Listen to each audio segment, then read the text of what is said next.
All right, we are live. It's 8:08 on the last day of 2023. Phones are now officially open if you want to call in and comment any last remarks, any final thoughts on the passing year. 2023 was a big one, characterized, I think, in large part by, I guess, I guess that's what we should open this up for to discuss because it was kind of a mixed bag. 2022 was a little more about the midterms and the big kraken, but this last year was kind of a mix of things, and we'll definitely get into it. One of the curveballs was female mass shooters, left-wing mass shooters, kind of a curveball twist, a plot twist, and then of course the build-up towards World War III slash Civil War continues unabated, and we'll continue to go through a lot of that. And I think right now, as we speak, I believe that the pro-Hamas protesters are going to Times Square. And yesterday and the day before, I was talking about how Times Square went dark for the first time ever. 27 billboards went dark. Then they played some Christmas thing. But the point of it is, it went dark. And 27 billboards caught my ear because I remember Matrix Reloaded had a 27 block blackout so they could access the door where the architect was. This is all reset stuff. So I'm thinking, wait, reset, blackouts, 27, Times Square, and now we have Hamas rolling in, which could only mean, I'm not sure, I was like, you know what, hopefully they're patting down any pro-Palestine protesters for rubber babies or child-sized surgical training dolls because they could be planning some kind of simulated mass casualty event. Wouldn't want to get any fake blood on you. And one of the things for 2024 I'm going to insist upon is that nobody carries blood for the mainstream media or the alt media agitprop theater. In fact, I released an article this morning. Truthers are alt media counter narrative propaganda mules. And we'll discuss this among other things. But one thing that has become clear in the last year with the whole Twitter X thing is that they have decided the best way to silence the truth is to drown it. So they're trying to drown the truth wherever it emerges, and we're living through right now the mental equivalent of an atom bomb. You know, I've said before that the advent of the fake nuke meant that they moved us into the movie reality, The Truman Show, away from objective reality into their subjective universe that they control, which is true. But they're doing the equivalent right now with the information itself, the information war. They're nuking your minds. And the more I look at this, the more sense it makes because I've been waiting for Trump to detonate a nuclear bomb. I'm like, where's Trump's mushroom cloud? You know, we're getting near the end of the year. Is there going to be some crescendo or is it going to happen next year? And then there's this big story about Trump's word cloud, meaning the words that are in his mind that characterize his thoughts, taken from his Truth Social, revealed that he's obsessed with revenge and power and dictatorship. But they showed this word cloud ominously, as though it were a literal mushroom cloud. And for all intents and purposes, it is. They're getting the public to be afraid of words like they would fear nuclear fallout. In the same way, they got the public to fear misinformation in the same way that they fear viruses. You can see how they're leading the sheeple. By the way, if in 2024 your friends lose their minds, I would say you can join us here. Here's a new ad. Did your friends leave the world behind for the next PSYOP? Make new ones at Infinite Plane Radio. Live 9 p.m. Mountain Daylight Time, weeknights at ips.monster. And this is going to happen. We're going to see a lot of people get drawn into the MSM Plus, deeper into the matrix. You see, the blue pillars are generally their face just right up against the screen, and they're still somewhat in reality. The conspiracy theorists are the ones who are all the way in, like Alice in Wonderland through the looking glass. However, during psychological operations, big events, terror attacks, elections, everybody in the blue pill world goes a little bit through the screen. one step further removed from reality, and we're going to see it. And it's going to be very clear. We're going to be the ones left behind. It's going to be like the rapture. It's going to be some kind of, well, I would say it's going to be the equivalent of a rapture, mentally, psychologically, and loose-wise. They're all just going to be giving it up to the political theater. All right, let's see who has joined us. Again, this is the last night of the year, so if you want to call in, Nicotrauma says 2023 is way better than the last three. Joined by Nicotramus. I'm sorry, 5 Minutes of Fame says happy 2K24. Thank you for joining. Kevin Mooring says New Year's theme is Doomsday Bunkers. So 2012.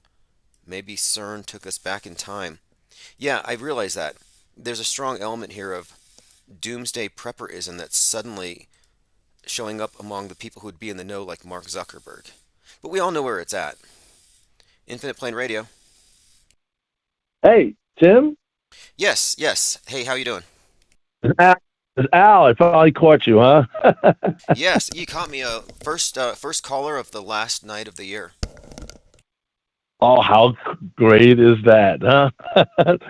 Listen, two things. I wanted to catch up with you. One is, did you ever catch up with Dr. Shiva's camp? They've been trying to reach out to you, and I believe they said they contacted you, but I haven't heard anything since.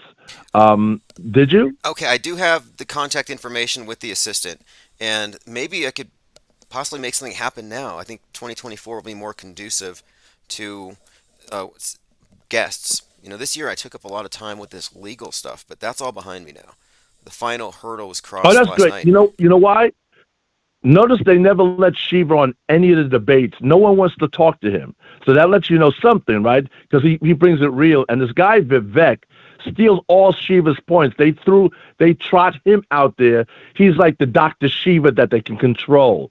And Dr. Shiva's all over this guy. Dr. Shiva pulls no punches, man. He Yes, punches them in the face with his words. I see him on Instagram, and this made me think of something, because we were getting behind this daredevil, Mad Mike Hughes, and his mission to put this research flat Earth on a rocket and blast off and get a lot of attention on the NASA deceptions, etc. Just stuff that we were looking into.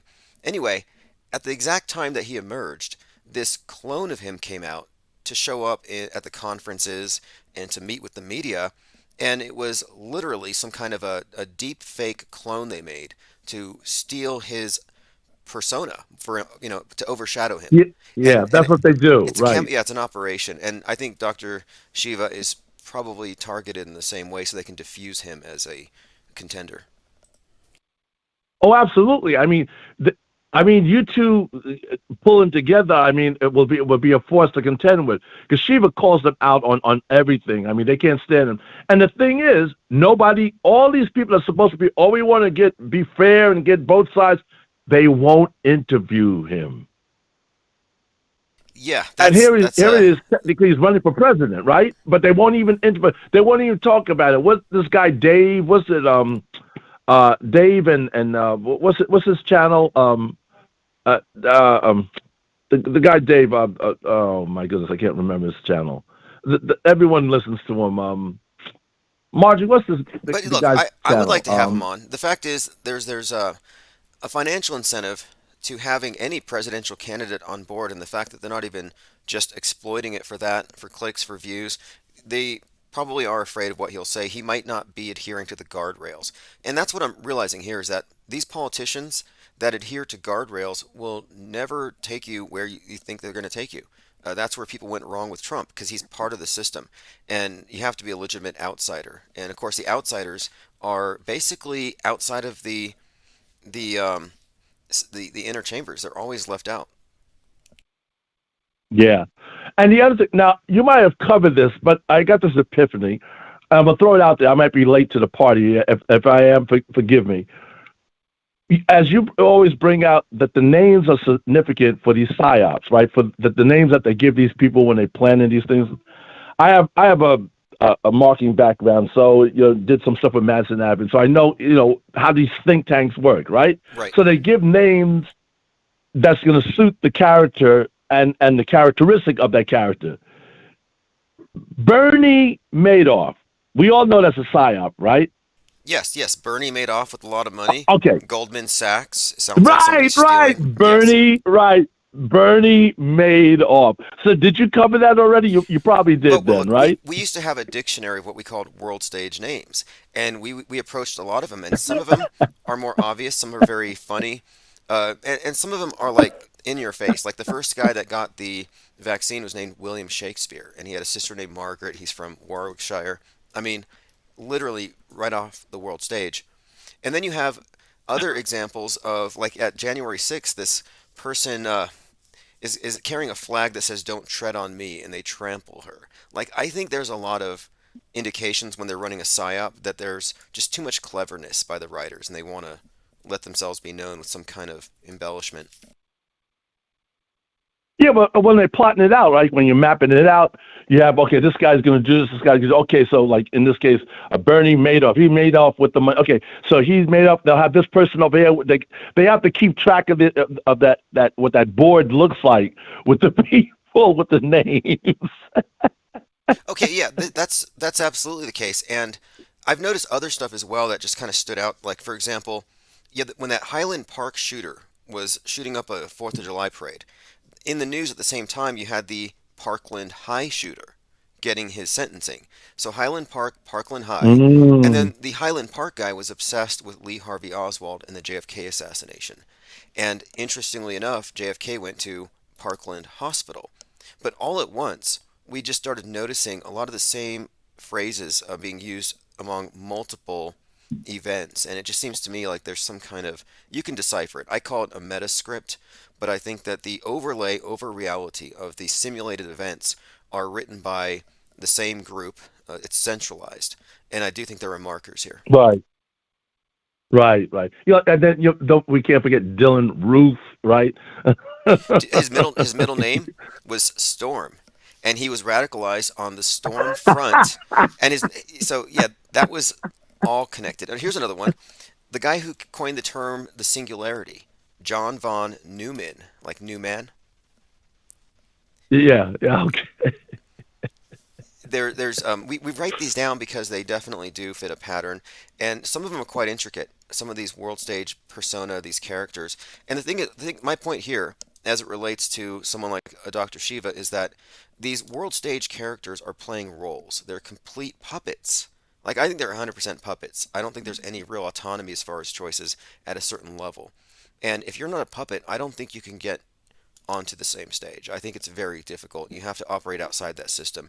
And that's what we're trying to do here. That's what we are doing here. I call it the parallel media.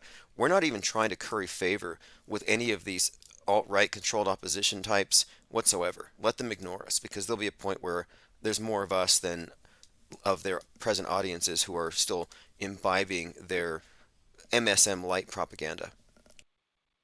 Well, that's the thing that Shiva's doing. He's building the bottoms up. He knows he tells her he knows they're going to ignore it. He doesn't care. Is that he's building an organization of people and giving them the knowledge. You know, because I'm a systems analyst also, so that's why we get along. That he and I.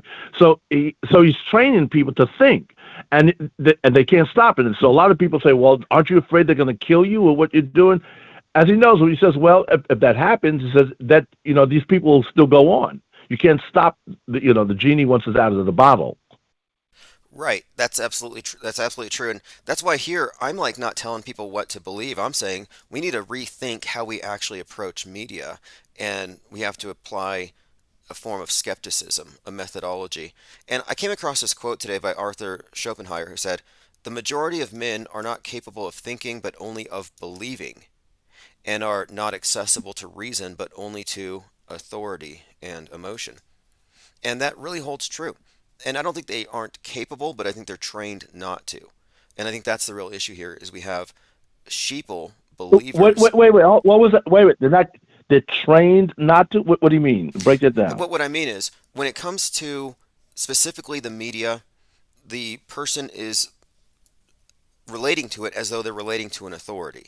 And it's a false argument from authority. The screen itself, the authority that the screen has, I think has given it a bit of has given the controllers of media a bit of leverage over people's judgment on critical issues. So you could be the smartest person in the world in every area of endeavor, except when you look at the screen and it's a news broadcast. There's this implicit appeal to authority and a slight leap of faith even in there, where it's assumed to be true unless it's proven fake. And what that means is that the people believe the news. They're not actually rationally parsing it story by story, headline by headline. And I'm saying this is by design because the controllers of media don't want thinkers who know what's true. They want believers who trust them. It's a completely different paradigm that people think than what they live in.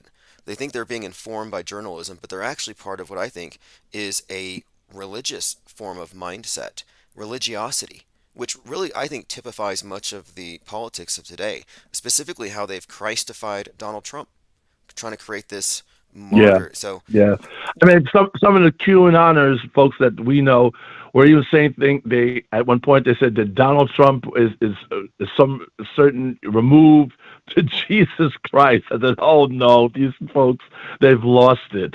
it's cynical. It's so cynical because nobody's talking about policy or platform. Substance, in other words. And that's what you get from someone who's an outsider. If you listen to someone who's an outsider, it's all going to be substance and platform. And these other guys, it's all theater and hooking people by emotions. And it works though. We're watching this great show rolling out. It's really just now getting started. A matter of fact, here's a leader, a boater. I'm an entertainer, so one of the boaters that have a that club of QAnoners. By the way, her father was killed he was a firefighter in the 9/11 thing. By the way, so Interesting. she has a stake in it. So she joined into the Q thing because she wants to see justice. So I sent her your link. I said, well, listen to what Tim is saying. We actually found Goldfinch is actually Q. So she looked at it, and you know what her response was back to me? Uh, I Rejected hear it. what he's saying, but I'm not buying it. That's interesting. I get a lot of that. And you know what? There have been people who have heard this. There have been people in media who've been given the inside. No one's going to believe it until it's declared by the proper authorities that they trust, and I accept that. And I have him in court with Google this May. It'll be the pretrial thing, but we're going to be in court over significant trademark infringements, and it will be exposed that he's a White House credentialed reporter. No, but how? Okay, let me play, devil's advocate. But aren't they going to try and drag it on? I mean, that's going to be expensive, right? When you fight people in the courts, they play the lawyer game to try and just run your money out, right? Oh yeah, they already played that game because I've been at this for a few years, and what they did is they played games with jurisdiction and refusing subpoenas, just denying Right. facts. But this time around, I got them. I'm in their jurisdiction, and I have five different causes of action, and each one is attached to criminal statutes that pertain to like significant cyber crimes that implicate YouTube's legal department, like individuals there by email address. So this is a mess. It's a scandal, and it implicates not only YouTube's legal team, but the person that works at the White House who's partially responsible for the Q psyop. So it's a big scandal, and I expect it to explode over the next 3 or 4 months. Oh, that's gonna be great. Great. I mean, that was brilliant. By the way, hubris always gets them right. When Goldfinch said he got rid of this pest, Tim Osmond, he said, I'll tell you how I did it. And you created a new identity and tagged him, and he actually spilled the beans to you like that. Is that careless? Yeah, I literally fished him into sending me half a dozen incriminating emails with headers. Because when I went to the FBI, they said, get the headers. They showed me how. So I'm going to bring all these FBI reports to the table. But yeah, it was his hubris. He was bragging like a comic book villain about how he got me off the internet and how clever he was. And he forwarded it to someone he thought was a friend, but it was me posing as a friend, which shows you that you can't be anonymous on the internet if you can be triggered into eliciting responses. And you can trigger somebody by making them mad or by flattering them, which is what happened there. He was bragging. Amazing. You think he'd be more careful in what he was doing, right? He had to brag. that hubris got to him, man. Yeah, it's lovely. It really is. It's going to be the thing that brings him out into the light, and he'll have to deal with it. Now you said the FBI from things we're hearing. FBI is like, I mean, they're actually working with you. I guess it's the FBI. They hate anything that's on the right side. I guess, right?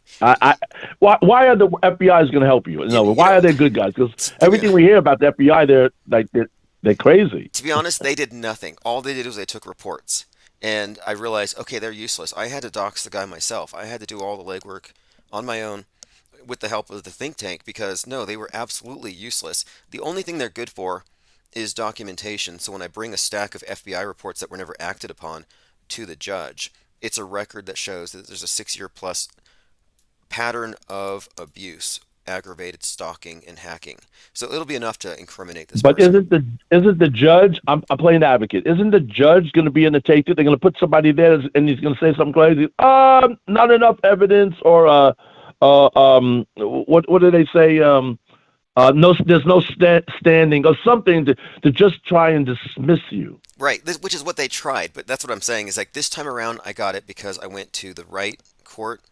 I had a long conversation with the clerks, worked back and forth. I had to pay a lot more money, and this is only facilitated by members of the think tank who want to see this guy get his. So we paid it all, made it happen, and there's actually a court date. There's a civil case number. It's Civil Unlimited. And I put it at $1 million a year for each year of my channel being suppressed. But I have evidence of malice in every one of those emails where he bragged about what he did. It's malice. If you can demonstrate malice, it really helps the judge affirm his decision that yeah, this was actually intentional infliction of emotional distress. So, like I said, I have 5 causes of action. One of them is intentional infliction of emotional distress, and he's checked all the boxes. And beyond this, I have a separate 32-page damage complaint ready to file for cyber squatting. So like I have kindling here, and we're just waiting. So no, I don't think there's any way he squirms out of this. I really don't. I can't, Well, I can't see. by We'll the way, see. you're gonna need funds, right? So I mean, are you gonna when that time comes, you're gonna let us help you, or how can we help you? With your mission. Yeah, absolutely. Every step of the way, there's who knows what when it comes to legal stuff, filing stuff, paperwork, and fees. There's just so many fees, but yeah, as every step of the way. I mean, as of right now, everything's there. But in the coming, like I'm going to be going out to Redwood, California in a few months in person. They would prefer remote, but I want to be there in person. I want to face down with my with the other side and see what we can agree to before it goes to trial, because they may settle with me. We'll see. So whatever you need, please post. Let us know that you need, because I know you're not a person that's you like hawking, you like contributions stuff like that. But look at Pillow Man. He claims he's broke. He's broke for fighting for America, right? I know. I was like, maybe So I he need to needs follow people to them. donate for his legal fund. I need to get swatted like one of these influencers on the right. That'll help me. I seriously don't believe that. Unless I see a police report, I'm not going to believe the swatting was real. Now, one more thing before you go. Now, I remember you were trying to get hired, like I think at Whole Foods or something like that, and they wouldn't hire you because of a background check. Yeah, that's the weirdest thing. Look, I've never been pulled over. I have a honorable discharge from the military. I've basically have a spotless history as far as like working. I've never really been derelict, and yet somehow I'm turned down for the same job as a cashier, and it was paying too much. I mean, I'm not complaining, but like, yeah, $14 an hour to ring people up. I'm like, okay, fine. So they hired me on a handshake, and then they're like, we can't hire you. 3 times. So I'm thinking something happened to my background report. I'm trying to get to the bottom of it, and I have suspicions that it's possibly connected to my government-connected nemesis. Of course. Oh, come on, they're doing that. Matter of fact, we have a financial planner. He couldn't fly. I mean, stuff like that. He was always into this kind of stuff early on. But when it got to you, he said, "I'm not ready for that yet." Yeah, I could see. See, I got to try that. I got to try to get on a plane and see if they immediately take me to the side and give me the treatment because Oh yeah. he is that connected. That's a fact. I mean, we have his docs. Oh yeah. I no. I thought you would have known that by now. I mean, just try it. Just go. Just take a local, trip. I mean, no, you're definitely on the list. And if that's the case, and it comes out in the wash, I'm also going to make the case to the judge that he did all of his criminal behavior against me using government resources. And I actually reported him as abusing government resources before. I've reported him to the FTC, FBI, the IPR, which is the intellectual property rights, and then I've reported him to local. I've made so many reports. There's a stack I have here that I'm going to hand carry to Redwood, California. And my objective here, though, is to make sure that somebody like that who is committing crimes isn't above it just because he's rich and politically connected. We all have to be held to the same standards. Rule of law. Oh, absolutely. Now, the enemy of my enemy is my friend. So the people that what they claim to, I don't know if it's psyop or what, they claim to hate, the Q not the Q movement and whatnot. The left side could like you couldn't you go to someone there and they'll take it and run with it, or is it just they're all playing? It's just part of the whole world You stage, know so what? it really doesn't matter. We'll see. I'm testing it already. I've already called Hunter Biden's legal team, and I've left multiple messages and sent them many emails because what I'm letting them know is they're suing the guy that hacked into Hunter's laptop. They don't know that the unnamed co-defendant happens to be the guy that I'm suing. And this is crucial because they're trying to bring up hacking charges against Garrett Ziegler. And he's claiming that he's just a journalist. But when they find out that there's a bona fide, convictable hacker right in his shadow, it's going to destroy him. And it will undermine the credibility of his 501c3 when they find that, no, there's a Trump political activist also working with him on a 501c3 that's supposed to be non political. So, no, I'm actually reaching out to the enemies of my enemy and trying to make friends, or at least give them useful information in this. And I think it's working because in the last few days, a number of things have popped up on my radar here suggesting that they're trying to go after Ziegler for hacking. And I'm telling you, if Goldfinch's hacking comes to light, it's a done deal for Garrett, which would be great. I don't have anything personal against him, but But he's watch best. out for this though. It, here's the algorithm. They usually they create the thing they're going to go after, and they know it won't work. Let's say it's good. They put it up there. That's the red herring, that the hacking. And they go, oh, they drag that out in the news and the media for a while, and nothing happens to it. You have something that's tangible, so they might not really want to go touch that because they really don't want to really nail it. Get what I'm saying? So 100%. I don't know. So Let's what see would what they do? happens. What would they do is this is what I'm wondering too. Like, are they reach are they going to reach a point where they're going to have to deal with something inconvenient, as in, hey, you're messing with our movie. We're trying to brainwash people. Can we send you somewhere? Like, like at some point they're going to have to deal with us. But I almost think we're past the point of no return. Ah, very good. If you think like that, that will work. That will work. You're right. Right. It's like, wait a minute, dude. You're going off script. You're messing up the script here. But look, it wouldn't just be me though. Here's the issue. Let's say they manage to coerce me into no longer being a vocal critic of their Psywar theater. Every single wrench-carrying member of the IPS could pick it up, especially now that the textbook is out. That's why I insisted on putting out a textbook with our methodology condensed, because I realized if I ever get distracted or if something happens, I want to make sure that our core ideas are never misrepresented and that the entire thing can start up again anywhere. So, like I said, I think we're past the point of no Smart. return, past the point of damage controlling this away. So, my objective for 2024 is let's ramp it up and set the world stage on fire, figuratively speaking. Just really aggressively call things out and see if we can kind of shake out a true truth movement out of this controlled opposition sheep pen. Very, very, very, very similar to Shiva's tactic. I mean, you two really need to hook up. You run. I'm telling you, you guys are running parallel with each other. Yeah, Okay, let's make something happen then. you Let's know. make something happen like in the next week. I will put that on my calendar. Just put up a new calendar today, in fact, and I will put that on my calendar to reach out to him, and we'll make it a point to do more um, In fact, I'll catch up on some of his latest content on Instagram, and then see if we can find a Oh, few topics. he's hitting it hard. You see what he says about the whole Gaza, the Israel Palestinian conflict. It's not even about that. It's about the oil that they found, the resources that they want. They want to go through Gaza and that tunnel through there. So they created this big distraction. Yeah, listening to Dr. He Shiva, revealed that a long time ago. it's always an education. He's highly informed, and his educational background is something to consider because he knows a lot more than any of these red pill grifters about these topics. So I'll catch up with him for sure. I think that's a great idea, and thank you for calling and Well, he's a reminding me. systems analyst. That's what we have. That's what we have in common. He's a systems analyst, so he analyzes things. But the poor guy, he still says things like, gravity and.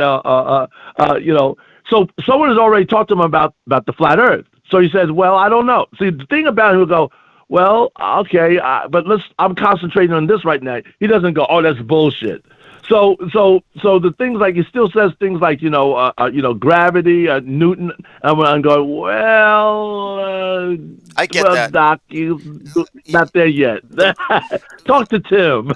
I get that because I think the error here with the flat Earth movement in general is that they advance a model, and I'm saying that the globe model is not complete or verifiable enough for us to say we know it, and we have no business replacing it with an alternative model.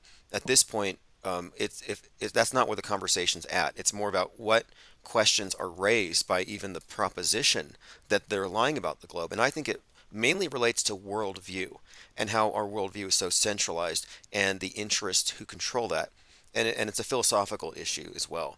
So I understand why someone couldn't just jump in with both feet and say, yeah, I'm pretty sure it's flat. It's not a logical step, and I don't know is the most sensible thing you could say. He would move that way. I mean, a good conversation between you two of great minds. I think it would be great. Now, the other thing is just like, does anyone have a picture of a satellite yet, or can someone get an iPhone and take a picture of a satellite? And what?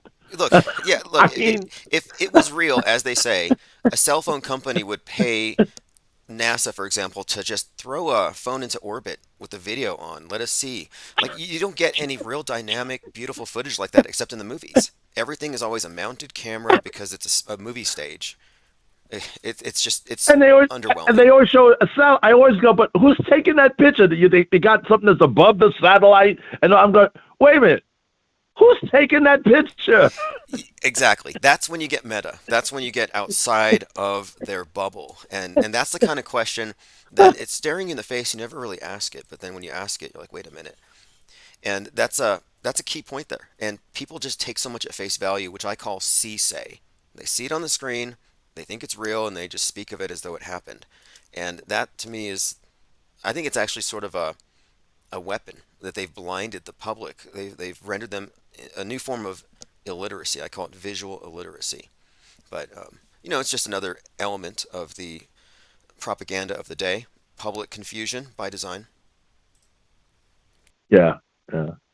Well, keep up the good work, Tim. I mean, and 2024, you and Shiva need to really get together. And like I said, we'd like to hear more about your court cases with Goldfinch, and let us know when you need our help. Will do, absolutely. And hey, thank you for calling, and thanks again for the recommendation. I'll be reaching out here in the next 24 hours or so, and we'll make that happen. Sounds like it'll be a good conversation anyway. So thanks again, and Happy New Year. Great. Happy New Year. Awesome. Thank you for calling. All right, phones are open if you have any final comments on the last day of the year. The last day, 12/31, 2023. We are covering a number of things today. Nothing too serious. Came across some very interesting Donald Trump related predictive programming in a series called, here it is, no, it's called The Destroyer. So there's a series called The Destroyer, which is a reference, again, fascinatingly enough, to the nuke. But it's just chock full of Donald Trump predictive programming going back to 1963, which we'll look into. It's pretty apparent to me, I think, that they prepare us for major world stage puppets long in advance, and they specifically do so through the visual arts, through the media, through the movies, comics. Director Christopher Nolan reckons with AI Oppenheimer moment. So do you remember at the beginning of this conversation tonight, I mentioned how they replaced they replaced like the nuke idea as a weapon of mass destruction with the mind viruses. So words, so mail and mis and disinformation are the new WMD. And significantly, Donald Trump's word cloud for 2023 shows up, and they treat it like it's a mushroom cloud, and it says revenge, power, dictatorship, America. And I pointed out how they've made the connection between the literal virus and the mind virus, and they're doing the same thing with Fallout, making these connections. And again, it's all part of framing the public's interpretation of media itself and ideas that aren't approved. So here we have Christopher Nolan making a comparison between AI and Oppenheimer and what the advent of the atom bomb would mean. So the AI's Oppenheimer moment. Now, both of these are manufactured threats, but this idea, of course, is very significant considering where it's coming from. And it kind of builds on what I was saying yesterday that maybe the predictive programming isn't leading us into some kind of a situation where we see a literal mushroom cloud, but maybe it's about the mushroom cloud in our brains as they annihilate our cognition. And I think that might actually be what they've done. Like, for example, if the original one was a media construct, then why would they have to do something outdoors that we all see? In fact, nobody saw that anyway. It was a closed set. If the whole purpose of it, the whole reason for the bomb, was to obliterate our connection to objective reality and put us into their mediated frame of reference, which is what I think is the case. And that is the story in that newsbenders play, that they took over control of our minds through the media by writing our news 5 years in advance, and they began with the advent of the atom bomb.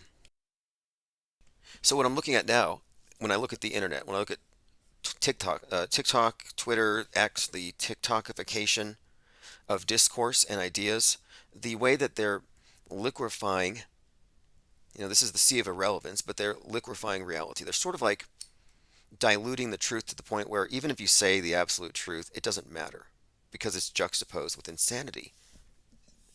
But I'm saying maybe this is the nuke. This is the mushroom cloud. Like maybe they've already pushed that red button and we're living through it, and this is the fallout. Infinite Plane Radio. Oh, I can't believe I got through on New Year's Eve. Yes. Any final closing comments on 2023? Oh, boy, what a year it's been.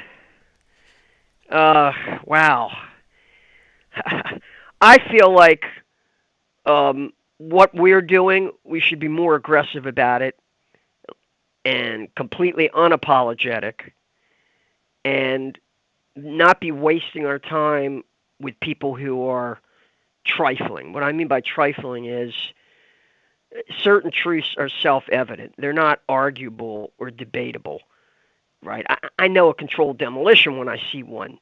If someone doesn't know a controlled demolition when they see one, then we really shouldn't be. It's a waste of time to be talking to them. If I say to somebody, hey, some truths are debatable or arguable to a greater or lesser degree.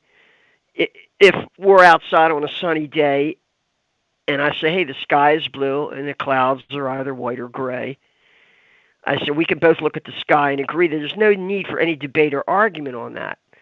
I said some truths are self-evident. And they're not debatable or arguable. I know a controlled demolition when I see one. Do you? And right away, and they're either going to say yes or no. If they say no, well, that's good. That shuts down the discussion right away. You don't have to waste any more time because someone who doesn't know a controlled demolition when they see one, they might as well be an aborigine that's never been to the city.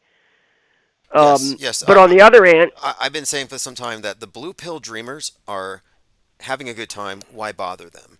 The ones that I think right. are only worth focusing on are the ones who are seeking and just get addicted to the red pills, which are laced with menthol these days. But those are the only ones who are salvageable. Yeah, because they're dealing with this sort of emerging vacuum. What's happening is, and I noticed this, when I was doing Google searches on the words Gaza and fake is just reams and reams of these links coming out about how everything is fake.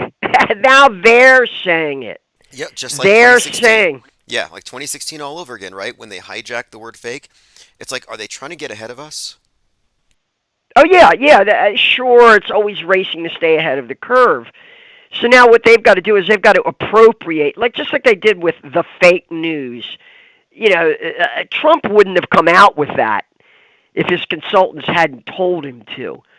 But the idea was they had to get ahead of the curve on it and say, now when we say the fake news, we're talking about CNN and MSNBC, and we're not talking about Fox or, in other words, some of the news is fake and some of it isn't. No, it's all fake. It's all fake. But they don't want to come out and say, it's kind of crazy too, because when Trump started using that, I said two things. I said, oh really? I said, so you're calling it the fake news. Well, how much of it is it all fake? And if it's all fake, how long has it been fake for? Has it been fake for the last 20 years, for the last 30 years? Yeah, Did it just become... he redefined the word to political bias within the blue pill universe of ideas. He Right. broke the very concept. And you posted something in the server the other day, and you mentioned how the truthers go back and forth among variant counter narratives, but they aren't allowed any kind of a vacuum. They're not allowed time to be skeptical or agnostic. But there's like this Yeah, rush to believe. I Yeah. likened it to a game of musical chairs. That the people who are going from one red pill to another are looking for something. Now, how much time they're going to spend with Alex Jones, I really don't think people are going to spend much time on Alex Jones, really. That really plays to kind of low level, I think, a sort of low level audience because of the grift, because of the obvious grift going on. I mean, you can't listen to 10 minutes of Alex Jones without him trying to sell you shit. But yeah, it's like, to me, I think of it like a game of musical chairs where the people who they've already broken loose, they've kind of broken free from the blue pill, so to speak, the conventional view of the world, the mainstream narrative. But now they don't know what to believe, Yes. and so they're looking around. Well, who's it going to be? Is it going to be Alex Jones? Is it going to be David Icke? Is it going to be Tucker Carlson? Because after all, here's Tucker Carlson now saying all kinds of silly ass shit, right? Well, Tucker And says that the aliens are demons, and there's a spiritual component, and it's terrible and it's scary, and he can't tell his wife, and apparently he can't tell us either, but he knows something about UFOs. And they're not from space, they're well, already he's here. on the same page. He's on the same page with General Michael Flynn, if that's the case, because that's exactly what Flynn is saying. That Yep. there's these evil demons, and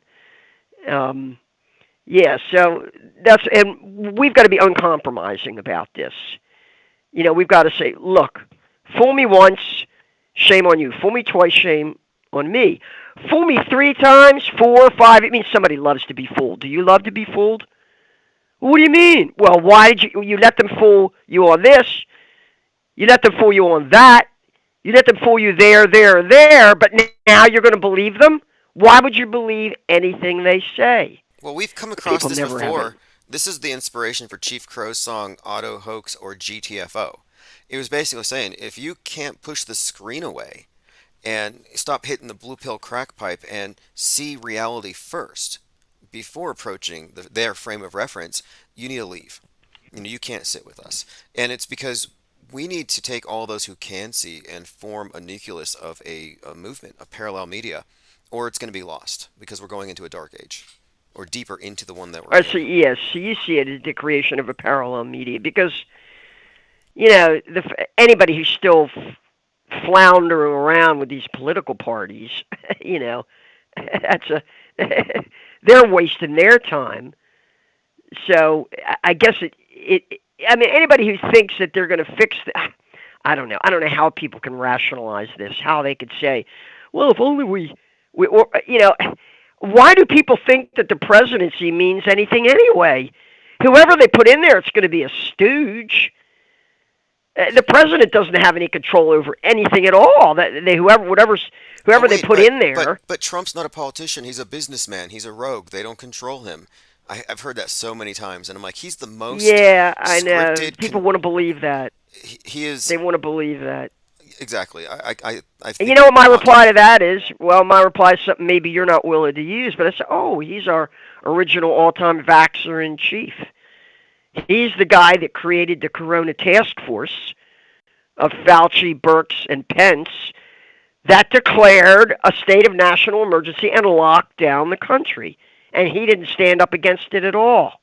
He was all for it. He was even criticizing governors who wouldn't lock down and criticizing other countries that wouldn't lock down.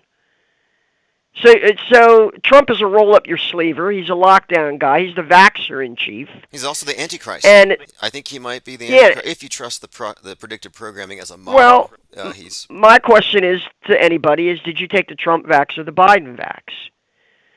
Because well, anything let me that bring was this up really authorized. quick. Okay, so you can't be both the Antichrist and Jesus. The QAnoners believe he's Jesus, but there's this growing body of evidence suggesting that, if anything, he's more characterized as an Antichrist.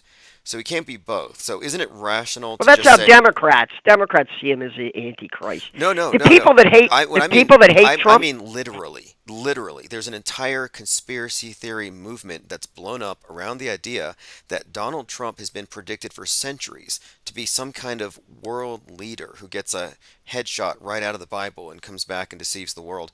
I mean, there is this literal belief that he is, in fact, the Antichrist. And I'm like, well, that is more likely than him being Jesus, in my opinion.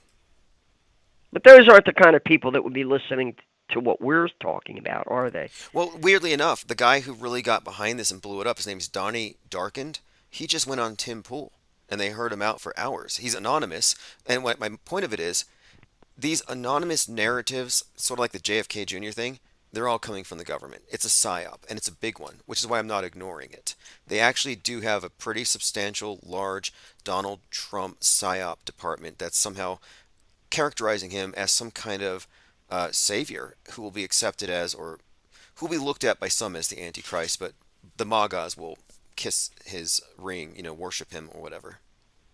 We should be preparing for the likelihood that they'll put Trump back in there again. Boy, that would create such chaos if they do that, because there are millions of people out there that would never accept Donald Trump as president again. I mean, they think that would be a catastrophe. They'd be willing. I mean, we'd probably see like a George Floyd type eruption again. You know that if they say, "Yep, Trump is the president, he won," I'll bet you'd see people out in the streets again. Right. I don't think they'll do that, but we'll see. I mean, I think it's kind of cowardly that so many of the people who went there for the insurrection are now pretending that it was a peaceful protest until Ray Epps triggered them.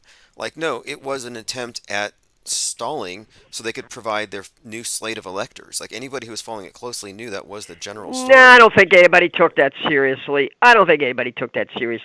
Most of those people that were there on the mall, they felt like the election was stolen, but they weren't doing any. I mean, we've already admitted that the whole thing was staged by the FBI and the Capitol Hill Yeah, what I'm saying Police. though, it was staged, yes, but I'm saying is that the general MAGA consensus was that it was going to be stalled by Trump and Pence if Pence refused to Yeah, certify. they Like floated the idea they that not only Pence they was the floated, vice but president. this was being widely discussed, and it was their motivation for being there. That was my Right, understanding. but you're talking about Alex Jones and Ali Alexander and Yes. So what I'm Nick saying is Fuentes, all that those. was the general purpose for being there to stop the steal. So I'm just saying it's disingenuous to pretend like they weren't trying to do this. This wasn't their objective, and they're trying to downplay it. Well, yeah, but that's not illegal, really. I mean, raising constitutional objections to what you think is a rigged election, that's not illegal. We can't blame people for that. But if there were any idiots that followed those provocateurs and crisis actors into the Capitol, I have no sympathy for them. But then again, you're saying they're all actors and nobody's really doing any hard time behind that. Yeah, that is what I think. I think it was, well, not just what I think. I know it to be a closed movie set. This can be demonstrated. So factually speaking, what we saw as a riot was actually simulated on a closed movie set, like a big, like just like a big movie. It was literally that, and you can actually find the evidence for this on Woo's News's breakdowns, where he does the timestamps, and he can demonstrate this quite effectively. So I'm just saying there are a lot of well-intentioned dupes who were goaded into this false concept that would provide the Well, they basis need to for know this. several things. They need to know a couple things. One, it was a setup. Two, Trump did nothing to protect them from getting set up. Trump is a Because listen, Judas goat. He led them there. He's yeah, part he of is. it. He led them Look, into that. that's He one more led them point. into, because he could have had parade marshals. Listen, I was really into the anti-war movement. Many anti-war demonstrations. Also demonstrations against trials of Black Panthers. A lot of things. We had a whole system. We had parade marshals. That is to say, if you were going to have a demonstration, you had a crew of people, and they wore an armband, and they were looking for anybody who was looking, any provocateurs. They'd surround the provocateur. Sometimes they pull him off on the side. Sometimes they'd kick his ass. On one or two occasions, I saw that happen. So over time, in the anti-war movement, we came to realize that we had to take responsibility for not letting a situation get out of control and not letting people get set up. And Trump should have done that. The people that set up that January 6th event, they should have had a line of parade marshals keeping people from going into the Capitol and saying everybody's going to stay out here until the But rally's look, over why and then you're would going to but go why home. they wouldn't have been there in the first place if they hadn't been misled into thinking there was Well, hope. That's what I'm saying. They shouldn't have even been there. And it was a big setup from the beginning, and there's no way to exclude Trump as being the head of the snake. That he he led. set people up. That's the first thing we should say to people is your savior set you up, and now he didn't put a dime out for lawyers to defend any of these people. Actually, he called them terrorists at one point. He Well, said, hey, "Oh did you yeah, hear what some of Tucker them." He Carlson? actually Did you condemned hear some of what them. Tucker Carlson said about them? He called the MAGAs who went to January 6th. He called them terrorists, but not the. The way he said it, he says not the Islamic terrorists, but the cousin effing kind. Like he said some crazy stuff about the January Sixers Yeah. behind the scenes, and now he's out there as a Well, populist. Tucker Carlson called 9/11 truthers parasites. That's right, he did, That didn't was the he? word he used. Several times he used that word. Yeah, 9/11 truthers are parasites. Anybody who's disputing the official government narrative of 9/11, the box cutter hijacking, is a parasite. And he's on. There's there. You know what I mean? He's on YouTube and TikTok saying that. So now, if he comes around and says, "Oh well, I think maybe 9/11 was an inside job, and maybe there's were controlled demolitions," and you've got people out there that are now ready to suck the fart out of his Well, ass actually, he went just on because he's to Alex Stein's program, and they talked about flat Earth. Even he said he's open to flat Earth, but the reason he doesn't believe it is that he goes hunting and he has to account for the curvature of the Earth when he's shooting at deer. Well, did Alex Stein ask him if we walked on the moon? That's really the more important He said he's question. open to We could ne- anything. He said he's open to anything. Oh, now he's open to anything. So now, here this guy, it took him 22 years, but now he's open to everything. Boy, people are so, it's like they want to be fooled. Yeah, fool me 3 times, 4 or 5, it means somebody loves to be fooled. Well, I think that a lot of the problem here, though, is that yeah, people get emotionally attached to narratives and they can't let go, and it's an ego thing. It's not the narrative. It's not even the narrative. The narrative is incoherent. They become attached to the personality. This is personality cult worship. That's all it is. And every time they put one of these characters out there, whether they flip-flop 180 degrees, or whether they're provocateurs, or whether they're Judas goats, it's all about cult of personality. That's what's around Trump. That's what's around Alex Jones. It's all cult of personality. So who are you? RFK Jr. 's Are you trying going to to play vote? that too. Are you going to vote in 2024? I doubt it. Not really. No, I don't expect to. The only reason I would go to the polls is to see what was happening, maybe. Look, I But will vote for Joe Biden and if there might be some local. There might be some local. I went and voted at the last election because there's somebody I know who was running for county executive here in Howard County, and I wanted to vote for him. He's been county executive before, and I kind of thought he did a decent job, but he lost. He's a Republican. He Look, lost. I'm voting for Joe Biden Uh, if his son's legal team can help me prosecute Marcus Goldfinch, and I will Yeah, I publicly was going to endorse. ask I will about endorse that. Biden. I will. I'll be a Bidenite. If these people really hate Trump as much as they say they do, and they think Q is insane, then they ought to be willing to pick up on the information that you're providing. Because haven't you linked Marcus Goldfinch to the? You say he's done more than anybody to put the Hunter Biden laptop material out there. Oh yeah, he financed it, and not only that, but he's a co-defendant, but he's just not named yet. When his name comes out, and it's a when, it's gonna be lit, and so I'm looking forward to it, and I'm helping out the opposition any way I can. And I did find it kind of weird that I'm helping Hunter Biden, attempting to help him, but we do have a common enemy here, a channel enemy, and it's Let's just one of those see if they even situations. pick up. Yeah, let's see if they even pick up the ball. I I, bet you I they don't go I have an near it. They indication they won't go do near it. because since I gave them the information, it already they have already raised the question: can they get Garrett Ziegler on hacking because he used a stolen password to access a copy of a laptop? That wasn't even being raised yet consistently, and now they're again questioning the validity of his 501c3. And I think it might be because they know they have a political operative slash hacker in the shadow of Garrett. So he looks like an angel, but he's got some shady people behind him. So I don't know. We'll Yeah, see. this We'll is see. sort of playing their game in a way. It's playing the game in their court, which is okay to do once in a while, but you got to see if they're going to bite or not. If they don't, I wouldn't waste time on it. But maybe, who knows? You're saying that there are elements within the mainstream media that would pick up on this Oh yeah, story. yeah. That's what I mean. Is that they would pick up on the fact that Q was in the White House during Trump's administration, or somebody attached to the operation who's in the White House press corps. The scandal of it is this: Trump claimed he didn't know who Q was, has no clue, and was completely behind this appearance of plausible deniability. I take that away from him. Then we have to look back, 2017 on. How many times did he lie about not knowing Q? Alex Jones knows Q, lied about it. Jack Posobiec knows Q. So what I'm saying is this is a scandal in the making that anybody on the left that wants to harm the other side just needs to look at the fact that, yeah, they're a bunch of liars who manipulated their base with these psychotic conspiracy theories to turn basically the fringe into the new MAGA, or sorry, into the new Taliban. They've created this American Taliban presence by design, and I think it's all just a smear job.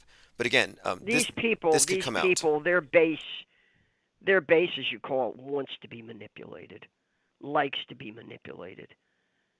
Really, that's what's going on here. They love worshiping these personalities. They really do. They love turning them into demigods.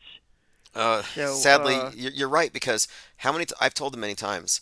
I've tried to get the message through, and they ignore me, and they still want to pray to JFK Jr. Like, no, this is a religious fundamentalist cult that the government created. This is just, it's malware for the mind. They've damaged so many people. yeah, we got a cognitively damaged population. We've got cognitively damaged school kids, from what I'm hearing now. The word's coming out from a lot of these school teachers that the, the young kids coming to school now are like, they're really messed up. They have all kinds of behavioral problems. They have cognitive issues. They can't sit still. Their attention span is shot. Um, that's being reported now. Of course, school systems have contributed to this themselves, probably, but you got to look at what's happening in the background. That's that's having this effect on a whole generation of young people. Hey, look, would you agree with So me yeah, that the hyper-mediated, immersive illusion we live in is psychedelic? Like in terms of how we process our realities, just think of ourselves like as an animal, just trying to survive on this terrestrial plane. And now all of our perceptions are secondary to all these messages we get from all these screens and distant yeah, faces. it It's psychedelic. aspires to be psychedelic, but just like any simulation, it's a cheap, shitty imitation. It's like fax machines. Do people still use fax machines? E-faxing, sure. What? Right. What was the? I hated fax machines when I was in the working world. I just hated them because chances are, by the time the fax got to you, you couldn't read the damn thing Oh yes, attenuation. Like because yes, of the yes, I see what you yeah mean. the attenuation of the image got worse and worse. It was just a shitty simulation. And that's what happens when it's like remakes of movies. The remake is never going to be as good as the original, but they keep doing it over and over and over again. Or they keep having sequels. Indiana Jones is a sequel, Star Wars is a sequel, but the sequels are shittier and shittier and shittier, I see what like you a mean. bad fax copy. Okay, And this reminds me of something really quick here because you raise a point because Joseph Atwill described the story of Titus Flavius as a typology, where his history was given in such a way that it had him repeating the myths of Christ, fulfilling prophecies. And I've been saying that Trump is a Christ typography. But my point of it is they're recycling stories again and again and again. And this present political narrative with MAGA and JFK and Trump is what Christianity would look like this many iterations later. Like as crazy as it all looks, I think it's consistent that Trump is what Jesus would look like in 2023. so we're saying that the Romans created a pretty credible, believable, intellectually plausible mythology for people to believe in. But It's the martyr thing. The martyr thing is extremely powerful for some reason, very compelling. We see it all the time. Martyrs coming back, the resurrection, and they yeah, have what all did you this think of stuff, Trump selling pieces of the suit that he was booked in? which Is is that right out part of of the this? Bible. Before Jesus was crucified, they chopped up his garments and cast lots, gambled for it. Well, right now, Trump is selling the suit he wore when he was arrested, chopped up into 47 pieces. God, how trashy must somebody? That's like trailer park religion. I hate to use that phrase because just because someone lives in a trailer park doesn't mean they're low class. I know what But you mean. I know what you mean, I don't though. know what else to call it. It's like a dollar store Christianity. It's Yeah, exactly. A dollar store Christianity. That's very cheap, very shallow. You don't need to read anything. You don't need to understand anything. You don't need to be exercising any critical judgment or skepticism. Oh no, no. We're going to give you something to believe in. It's going to be really shallow, really superficial, really cheap. Oh, and you're going to have to pay for it too because we're grifting while we're at it.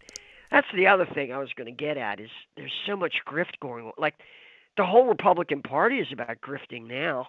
oh, these They're conferences they all do. out grifting. It's all conferences, Yeah. and they okay. Remember that last week, this guy named Michael Cassidy, retired officer, goes to Iowa where the Temple of Satan put up this Halloween decoration of the devil, and he goes on there and he knocks it down because he said that God didn't want it there, and he gets charged with a crime, a hate crime or something. Anyway, he gets invited to Turning Point USA, right up there with Jack Posobiec, 1 degree separated from Trump now. Some random guy destroys an image of the devil, and now he's speaking at this conservative conference as some kind of authority when conservatives used to stand for freedom of expression. You see what they've done here, and it's all just WWE type politics. Wait a minute. They invited the guy who vandalized. Oh, I see what you're saying. Because they don't care about the First Amendment rights of these devil worshippers. Is that the idea? Exactly. Because They draw the line there. I'm like, okay, well, you're not a free speech absolutist anymore if you're not going to let them have their Halloween decorations up. yeah, right. If you're going to have freedom of religion for this group, you're going to have the Muslims are going to have their thing, and the Jews are going to have to their thing, and the Jehovah's Witnesses have to have their thing. Oh, what about the Mormons? Let's not forget the Mormons. That's another version of Christianity, pseudo Christianity or whatever, half Christianity point five or something like that. Oh yeah. Um, Oh my. yeah, but Someone here asked something that's here. crazy. Elvin Tusk says or asks. A few people have brought this up. Are you an anti-faxer? Anti-faxer. Yeah, yeah. Apparently, your comments on the fax machines. Yeah. Yeah, that's me. Yeah, I hate shitty simulation. I'm not against. This is a good point to raise the simulation hypothesis of Nick Bostrom of Oxford University. In case your audience isn't familiar with it, they really need to be familiar with this because this is the justification for everything. The simulation argument, I think you're familiar with it, proceeds as follows. It says one of the three following propositions must be exclusively true, and the other two would have to be false. Proposition 1, human society will never evolve enough, will never develop technology advanced enough to create a perfect simulation of something from the past, a past generation. So, we're all familiar with Civil War reenactments, where Right. these guys put on, guys with that are usually a little bit overweight and paunchy. They look nothing like the real Civil War soldiers look, but they put on a Confederate or Union uniform and they carry a musket and they participate in a reenactment. That's a simulation. Movies and television are all about simulation. So what Bostrom is saying in point one is, well, we're never really going to reach. We're going human civilization, humanity will die out before it ever reaches a point where it can create a really, really good simulation, a convincing simulation. That's one possibility. The second possibility is humanity will survive and the technology will develop sufficient to do perfect simulations of the past, but there'll be no interest in doing it. No one will bother doing it. That's option two. Option three is we're living in a computer simulation. In other words, if the first two are false, then it has to be option three. We are living in a computer simulation. I've never bought it, and that's called the simulation hypothesis.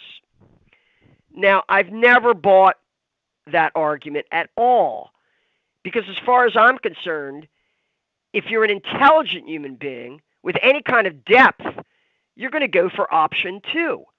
Option two says, well, we'll simulate this, we'll simulate that, but at a certain point, we'll realize that simulation is bullshit and that it's a waste of time.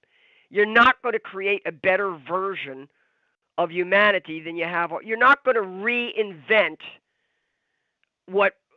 you're not going to do a better job on the design of humanity or species than has been done already. All you can do is study what we have and try to learn from it.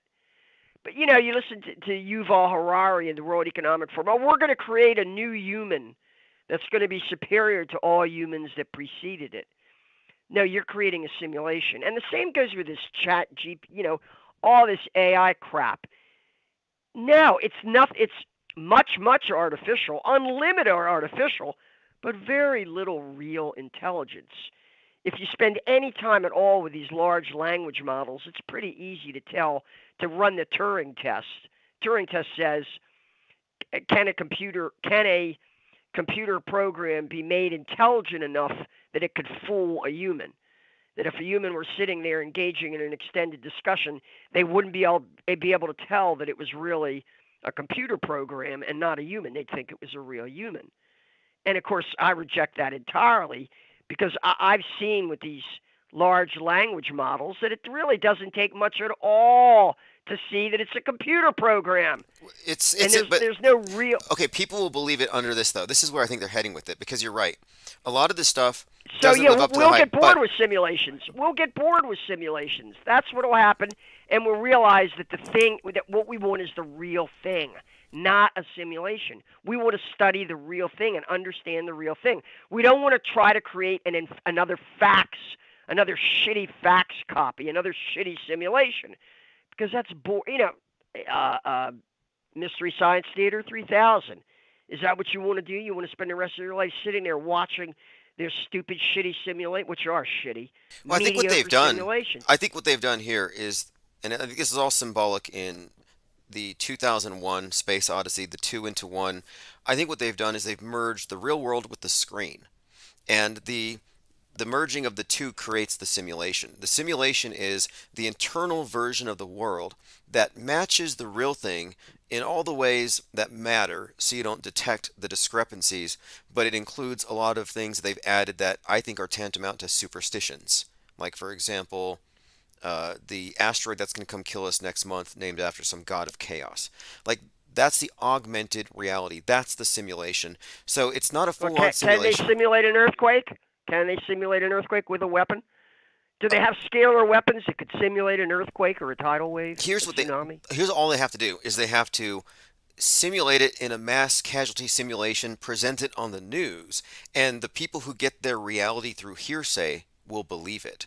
So they don't have to literally do anything. They just have to convince us through the media. And the more that we are integrated into the metaverse, the more that we're all plugged in, the more it will be possible for them to augment our realities, because we're always wearing the screen. and that's argument ad popula. What is it? Out of Populum, oh, yeah, everybody or knows. authority. Yeah, Yes, exactly, both. It's an argument, an appeal to authority, appeal to the hive mind is what it is.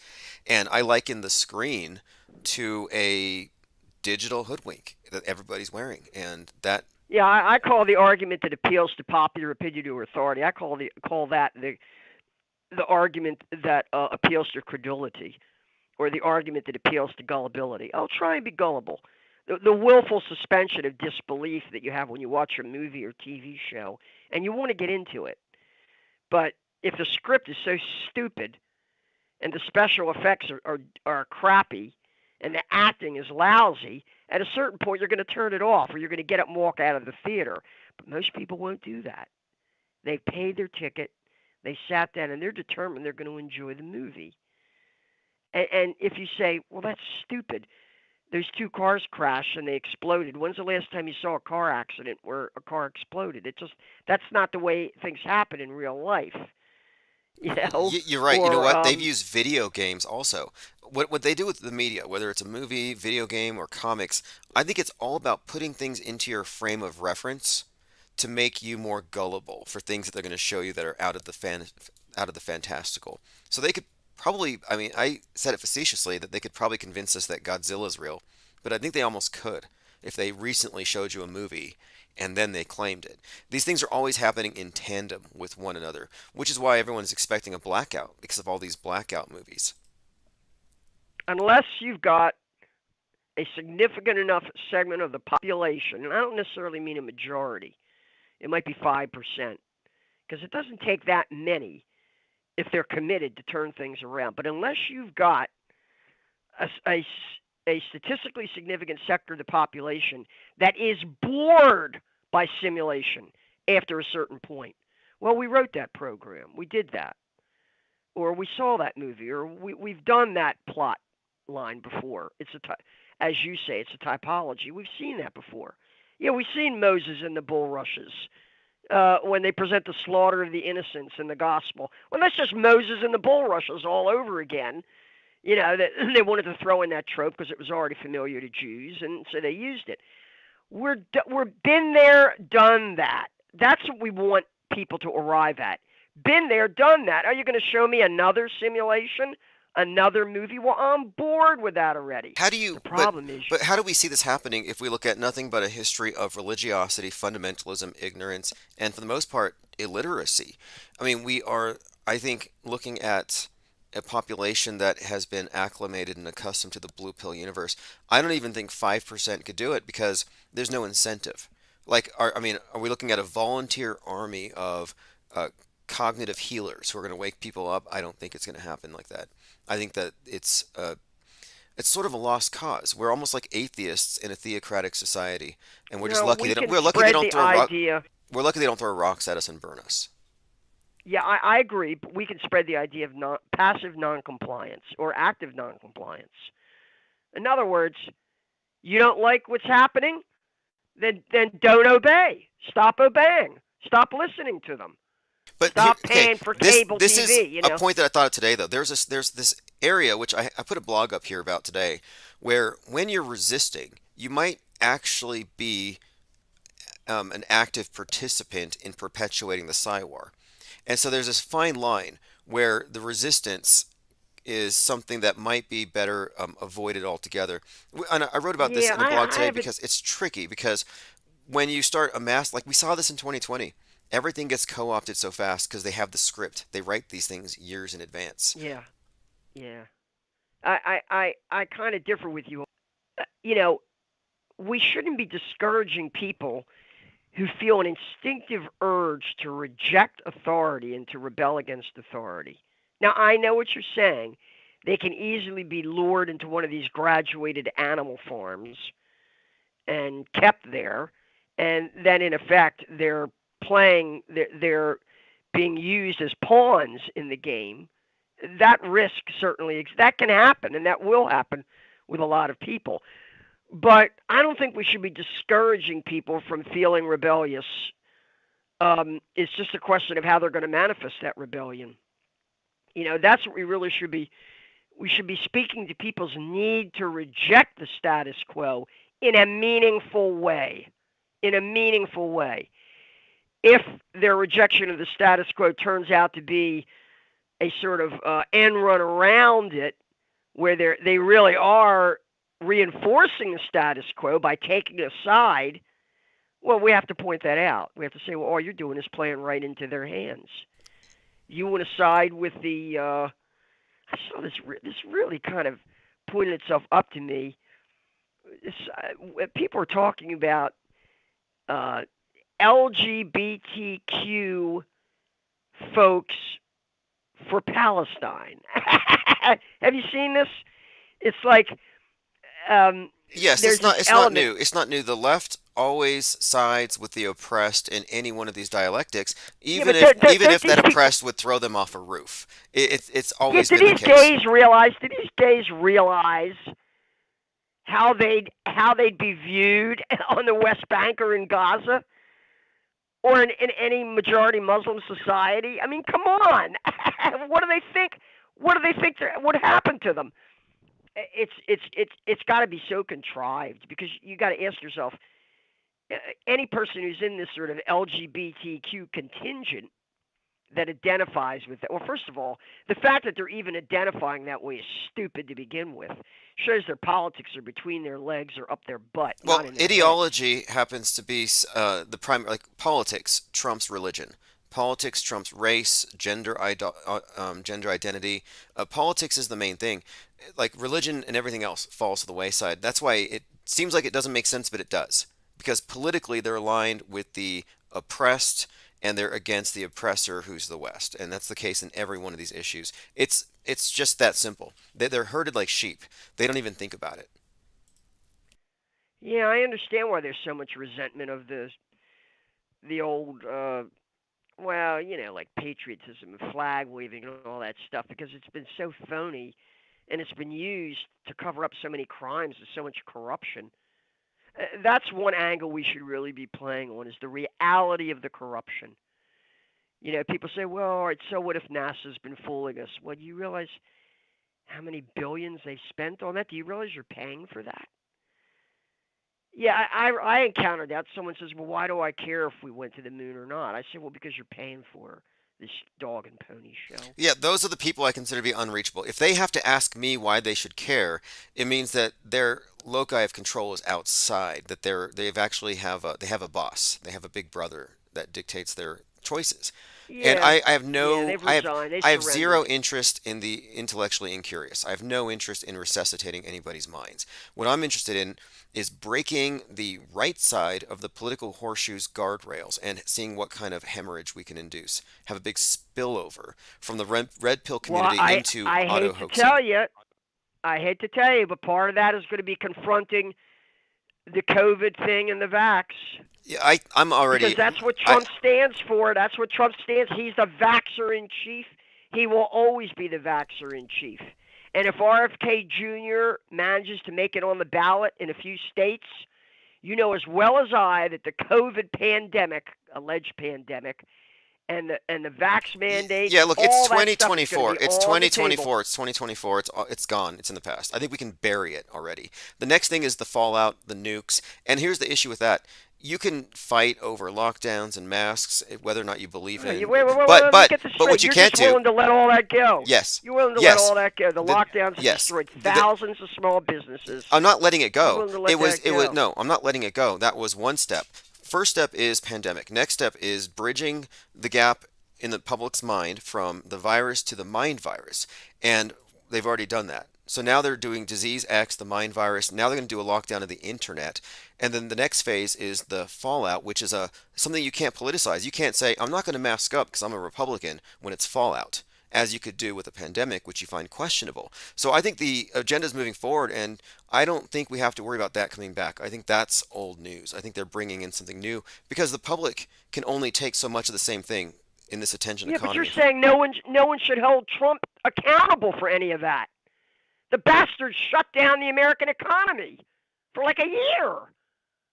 That But was his declaration of his national side, emergency that did that. who would be outraged about this? The left was for it, and his side is apathetic and full of Kool-Aid, and they're not even processing any of this Well, we stuff. have to show the people on his side that they're cowards, that they're gutless, candy-ass cowards because they're rolling over for the vaxxer in chief, who's nothing but a salesman for Pfizer. That's what he's doing now.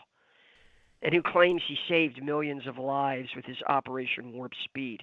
No, I don't want to. I don't want that to pass at all. I want to shove COVID in people's faces the same way I shove 9/11 in their faces. You know, at one point I thought everybody wanted to forget about 9/11. No one wanted to talk about it. But you notice October the 7th rolled around and it became Israel's 9/11. Okay, you guys want to talk about 9/11 again? Let's go back to 9/11. You know, so yeah, maybe they won't want to talk about. See, that's the thing. If RFK Jr. manages to get on the ballot in a certain number of states, Yeah, but one look, way or look. another, I he's guess in 2024, I'm not going to confront 9/11 or COVID on the level of the political horseshoe-bound red pillars. That's what I won't do. I'm going to start off with they reintroduced the archaic concept of sin for this new age religion of scientism. What if we start seeing a statistically significant number of people who are suffering from the vax? I'm an auto hoaxer on all of that. I literally don't believe it because I haven't seen any evidence. I'm still looking for it, but I'm getting I have plenty of found anecdotal. I'm getting plenty of anecdotal information. I reject all anecdotal from left, right, center, mainstream because I have to rely on this skeptical framework that doesn't allow me to let that in. Well, what about people who say that the vaccine just doesn't work?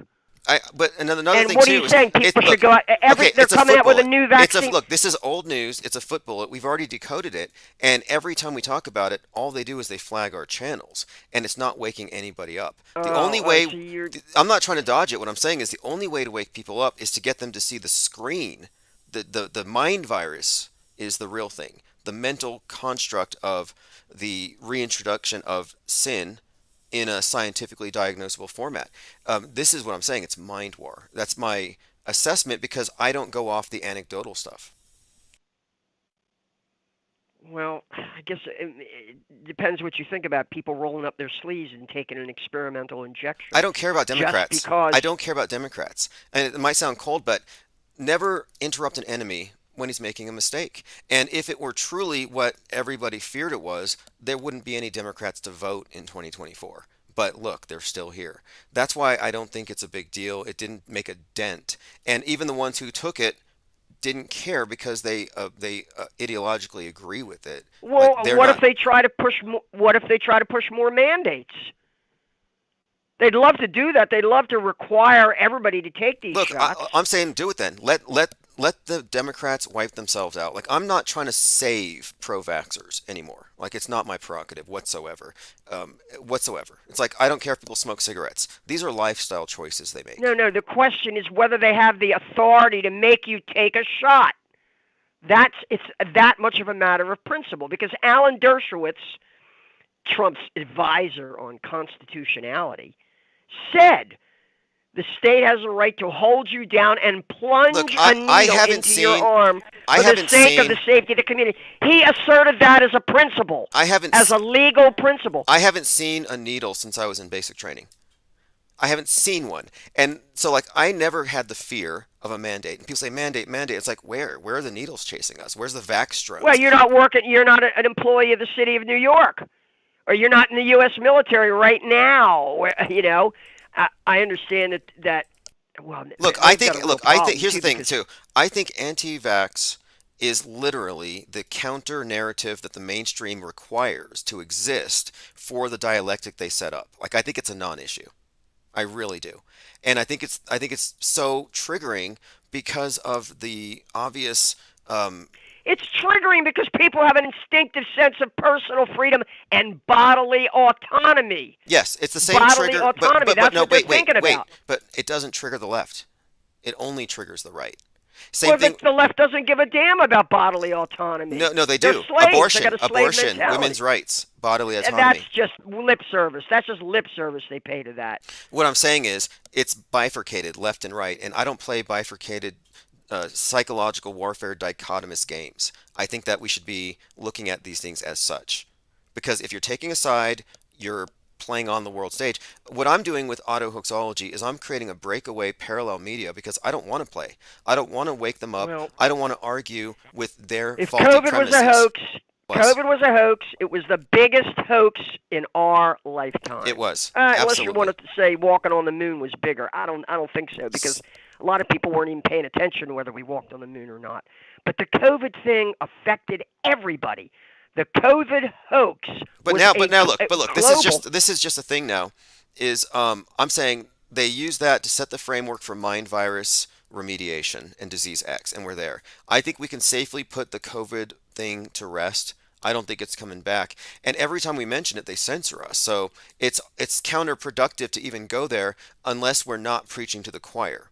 And who are we going to talk to? Like, who needs to hear about 2020 all over again? Who needs to hear it again? Like, I think it's too saturated. I think the next thing is focusing on media skepticism, breaking away from this. Okay. That's my focus for the Okay, next I year. can go for that. I can go for that because after all, when you do Google search on Gaza and fake and one link after another saying, "Oh, all this fake video out there, fake video. Elon Musk isn't managing his blue check system efficiently and all of this fake videos out there. And oh, by the way, you can't believe anything you see or hear now because it's all fake." That's in effect what they're telling us. So they're acknowledging the existence of this vacuum. And I think that I noticed too, though, a lot of people who are like up to their necks in anti-vax have moved into white replacement. Like, I've noticed there's this direct pipeline from anti-vax to I'll tell you why. it's a pure blood I'll tell you thing. why. Because they got bumped from a flight at an airport so that some illegals could get on the plane. That's why. Because they went to an airport and they saw busloads of migrants being shipped around the country. That's why they're concerned about that. Right. Well, Should they that's ignore it? yeah, every few years I hear this meme. There's military age men coming with no women and No, children. no, no. I'm just talking about in general. In general, In general, people are is saying immigration are bad? Because one of the things I want to point out is that the connection no, here. no, no. Illegal migrants that are being imported into the United States, deployed around the country, probably registered to vote as Democrats. That's probably the plan. They get a subsidy. They get a driver's license. That's what people are seeing, and that's what they object to. But here's the thing. From a Psywar perspective, I believe that the fear of illegal immigrants is the same fear of the vaccine penetrating your border, skin border, No, national it's a border. replacement I think population. Of I think course it's a they wanna psychological. replace I the think it's a existing psychological population. prop. It's a psychological prop that caters Right. to the You fear. don't think they're displacing? No. You don't think they're displacing No, I don't. people in I Gaza? think it's a psyop. You don't think they're No, moving no. people out of Wait, their homes what I'm in saying, Lahaina and no, Gaza? what I'm talking about with what I'm saying in general, when it comes to what they would call xenophobia, I think xenophobia comes from the fear of blood contamination, and it's the same fear that would cause someone to fear the vax, blood Nah, contamination. you don't need all that psychoanalytic I do. crap. It's if a- someone it's a- goes no, to an Lynn, airport, it's a if psychological someone goes war. to an It's a airport psywar. and It's a says, and psywar. he's told, and I've heard this now already. It's a I've heard psywar. this from It's several all people. psychological. It's not real. They're being told at the airport, we got to bump you from this flight because we got a whole plane load of migrants that were flying around. Yeah, that's fear porn. This is and happening. It's no, happening now. it's- They've it's got a o- replacement population. It only scares. That's what they're doing. It only scares the fringe far right. It doesn't fear. Well, I'm not saying it scares me. I'm just telling you,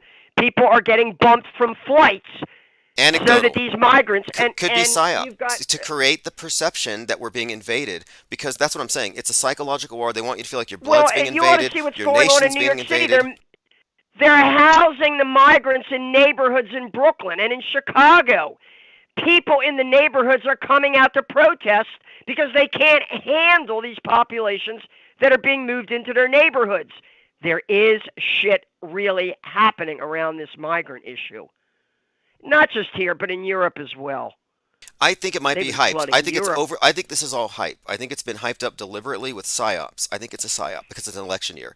We only care about illegal immigrants that are of military age during election years. The rest of the time, nobody cares. I don't think it's real. I think it's fake. Cloward and Piven strategy. They're going to import third worlders and they're going to take down our capitalist system. It's been 50 years.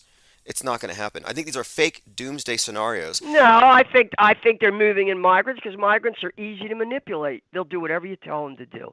If they're here illegally, they're gonna vote how you tell them to vote. They're gonna do whatever you tell them to do. They're at your mercy. If someone's here illegally, they're gonna do whatever they're told to do. So it makes perfect sense to Well, that is the line in that illegal. that is the line Trump right now is saying that they're importing voters for 2024. Well, that happens to be true. That happens to be true. It doesn't mean those votes are going to be counted because the elections are rigged anyway. We all know the elections are rigged anyway, and that's one thing we should be pointing out to people. Well, we say we all know, Elections but are a waste I of can't time. agree with that necessarily because it would be inaccurate to say the elections are rigged, but everything else would be cool but for that because reality's rigged. And if reality's rigged, the election is meaningless. Well, the elections are just another aspect of a rigged reality, just like NFL games are rigged. Elections are rigged the same way NFL games are rigged. It's True. that simple, really. Yes, I agree. It's a rigged reality. But don't think that there aren't real consequences that spring up from that rigged reality. Well, I do. I Don't think there aren't people in I neighborhoods. don't think until I get evidence of it, I'm not going to hold that as a potential fear. What I'm saying here is I want to move past the hypotheticals, the threat of what could happen, and not trust in the agitprop that I think might be designed to make me feel insecure. I think that's what they want. And so what I'm doing for 2024, I'm going pure ataraxia, quiescence, peace of mind, cognitive harmony, no inner war. Because I think it's all psychological war. I really think it is. And if I'm proven wrong, if I see bodies in the street, if I see somebody face plant or something from a, you know what, somebody coughed on them, when I see stuff happening, I'll believe it. But we're digging. Look, when those riots started in May of 2020, you didn't say they were fake. When they were burning down courthouses and attacking cops, you didn't say that was fake. Well, wait, I didn't say it was organic and real and a real expression of public outrage. We have no clue how much of that was contrived, how many were agents. Did the police let them come I'm in sure and it burn was all engineered. I'm sure it was all engineered, but it was also real. Controlled demolition. Right. Controlled demolitions are real. They really do take down big buildings with controlled demolitions. They do. And occasionally they'll even drop a bomb on one. It's just for special effect. Well, Yeah. lately though, all the bombings that I've been hearing about in the news, they hold up, hey, look at this baby that was killed by a bomb. I'm like, what kind of bomb can you drop on a baby that doesn't blow it to bits? Well, no. I mean, maybe they're clearing these places out, but one way or another, they're definitely doing major demolition in Gaza right now. People are not. It's just like Lahaina. People are not going to be able to move back to their homes. Now, you could say that what happened in Lahaina was fake. Yeah. But those fires were not. Those fires really happened, People really were moved out of that area. I'm not saying I have a different reason for having no sympathy for them. I have no sympathy for them because I've seen enough interviews with their mayor, the police chief who they brought in from Vegas, right? The governor of the state, and this moron who they elected as senator, Mazie Hirono. I've seen enough of the kind of stupid, moronic political leadership that the people of Hawaii voted for, that, yeah, as far as I'm concerned, the residents of Lahaina did this to themselves. They put these people in place and then turned over the safety and security of their neighborhood to these corrupt people. And they got burned out. Now they're not going to be able, most of them are not going to be able to move back. That's real. So I'm not saying I have sympathy for them. They put themselves in that situation. But it doesn't mean that what happened to them wasn't real. People really do lose their homes. Businesses really got torched during that George Floyd episode. It really happened. There was real destruction. So, that's the simulacrum that Jean Baudrillard is talking about, where what starts as a simulation materializes as real destruction, as real force, as real Well, one thing to suffering. point out, though, if they weren't financing it, creating it, and staging it, it wouldn't happen. So it's almost like they have to stimulate it. It's No. stimulated. If people didn't give them the power to do that, it wouldn't be happening. If people didn't enable them to do it, it wouldn't be happening. That's what we should be saying. Not, well, if they didn't do this, it wouldn't be But happening. No, if you didn't enable them to do it, it wouldn't be happening. but Well, how am I enabling them to do that? but also that to do what Well, though? Because if nothing's really happening, what are they being enabled to do? This are is you what saying nothing happened in Lahaina? Nobody got burned out? There were no fires? I don't think There that were I no don't I control. don't Hey, there, I don't you know, think I've that 15 actually heard people come back and say, oh, there were no real towers on 9/11. No, no, Are you saying there were no real towers? that's a gross mischaracterization of anybody who's ever called it fake before. Nobody's ever said there were no towers. But with Lahaina, I don't think 1,500 kids got zapped by Chinese space lasers. No, I I'm don't. not. See, you're setting up a straw man argument. I'm not saying that they aren't making shit up, exaggerating, fabricating death, bearing false witness to death. Of course they're doing that. They always do that. But I'm saying at a certain point, you have to address and deal with the real material consequences, the real material circumstances that are changing people's lives because of this simulation, see? Because of this bad fax printout that it turns out it explodes in your hands or it Well, what's the worst? Like, okay, spontaneously like here's combusts. one. Let's say they use all these psyops to convince people that guns kill people, and they manage to get the public's support behind a massive gun grab. Then you could say, hey, Oh, they look, will. They will. Trump, when they, I agree with the. You had a caller a few weeks ago who predicted. I think he's spot on about this. That yeah, if they put Trump in, the first thing they're going to do is stage another one of these school shootings, and Trump is going to call for a national red flag law, so they can identify precisely the individuals who they want to take guns away from. I agree with that, and we already got like 21 states that have red flag laws on the books. We got them right here in Maryland. see, here's the thing. I kind of think that that's been a fear since, I guess, really Waco. It's happening. It's happening. I don't think it It's is. happening. I no, look, here's the thing. I kind of think that the gun grab is a perpetual psyop, kind of like they're going to take away women's right to abort or whatever. Like each Not side. en masse, no, not en masse. But what they're going to do is they're going to create a situation where they can pick off people one by one and individually. They won't do it all But at no, once. but Of I'm saying course that not. no, no, They're not going to go door the to con door collecting firearms. no, but That's what I'm not saying, the point. the controversy never ends. They're always going to take our guns. They're always going to go for our wombs, and each side's always going to be trying to grab the other Right, so side's you're thing. saying So we like, look, shouldn't- listen, we the right shouldn't wing's saying, oppose- right wing's like, we should not don't oppose red flag laws. Is that says, what you're saying? don't take my guns, but I'm going to take control of your wombs. And they're saying, hands off our wombs, we're going to take your guns. Left, right, Well, male, that's female. a different argument. We're talking about red flag laws that would allow No, I'm saying your these neighbor or a little family member these. to call the cops on you. It's like being swatted. Well, I think It is. also It's being like I being think swatted being without swatted the SWAT team. yeah, I understand that, but I think that these are special cases. They're exaggerated for effect to create the hype that they're I going to completely take our disagree guns. with you on that. One of the They're first not going things to take I our would point guns. out, They're not going to take one our of guns. the in my first things opinion. I point out to anybody who's still identifying with Trump is the red flag law thing and where his history on that, where he stands on that. And yes, I would say, oh, Trump, he definitely wants to take away your gun. And even if they, Now, I'm let's not say they saying did, that- let's say they did take all the AR-15s. I think it's also this kind of myth that if they take the guns in America, that's the last firewall to stop global tyranny. No, not necessarily. I don't believe that. There's plenty of guns in circulation. What they would do is they make it impossible to buy ammunition, for one thing. They drive up the price of ammunition.